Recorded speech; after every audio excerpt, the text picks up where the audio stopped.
Also ich bin ja bekanntlich nicht der allergrößte Freund dieser Vektorvorschriften für Auflieger, aber aus der Nummer kommen wir tendenziell nicht mehr raus. Natürlich kann man den Auflieger aerodynamisch optimieren mit Anbauteilen, das tun wir auch. Aber das ungleich größere Einsparpotenzial liegt natürlich in der Zugmaschine, zumal wenn sie voll elektrisch angetrieben wird. Und wir haben heute das große Vergnügen, erste Fahreindrücke sammeln zu können im eActros 600. Bye bye CO2.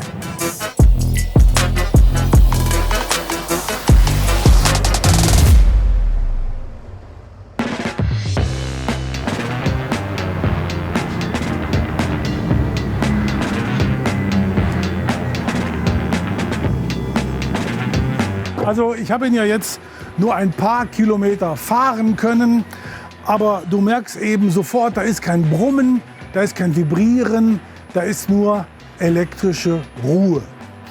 Der eActros 600 hat Nomen est Omen 600 Kilowattstunden Batteriekapazität und schafft damit gut und gerne 500 Kilometer.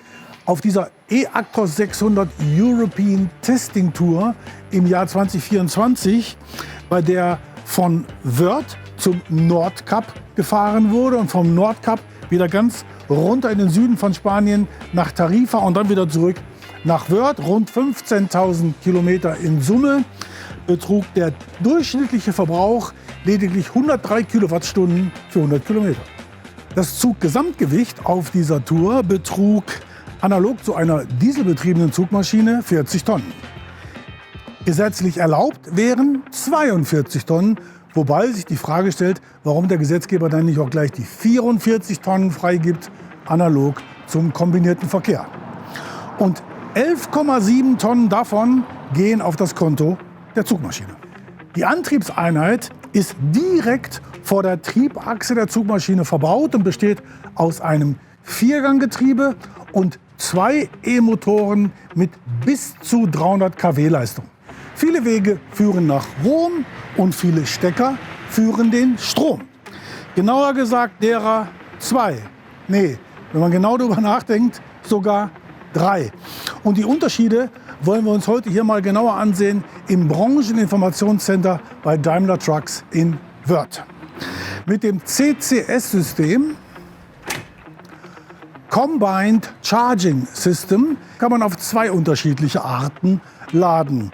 Mit dem deutlich langsameren Wechselstrom oder dem ungleich schnelleren Gleichstrom mit bis zu 400 kW pro Stunde.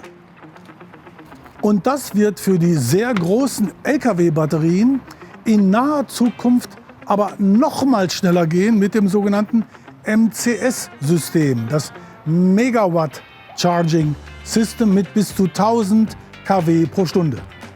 Die Stecker dafür sind bis dato nur in Prototypen verbaut. Und in Serienfahrzeugen kann MCS vorbereitet werden. Der Stecker dafür wird aber erst dann nachgerüstet, wenn auch der Standard für das MCS-System definiert ist.